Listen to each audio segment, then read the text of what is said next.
Türkmenistan, Afganistan, Pakistan, Hindistan doğalgaz projesinde önemli adım.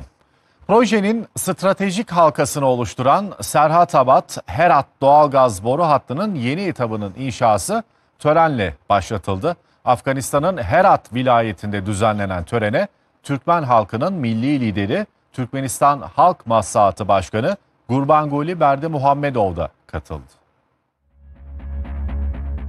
Türkmen doğalgazını Afganistan üzerinden Pakistan ve Hindistan'a ulaştıracak olan TAPI boru hattı projesinde yeni aşamaya gelindi.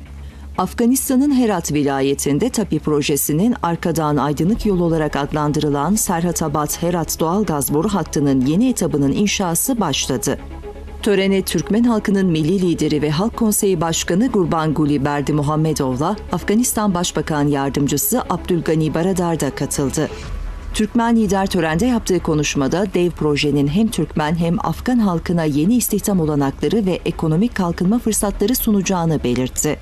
Berdimuhamedov, bu proje yalnızca enerji taşımıyor, dostluk ve kardeşlik köprüleri kuruyor dedi. Afganistan Başbakan Yardımcısı Abdülgani Baradar ise Türkmenistan'a teşekkür ederek bu girişimin Afganistan'ın refahı için tarihi bir adım olduğunu belirtti.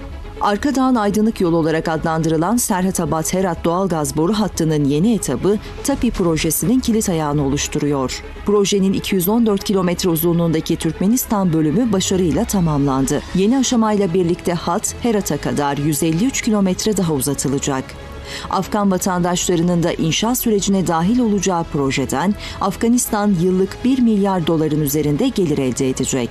Türkmenistan uluslararası enerji stratejisini güçlendiren TAPI projesiyle bölgesel barış, güvenlik ve kalkınmaya katkı sağlamayı amaçlıyor.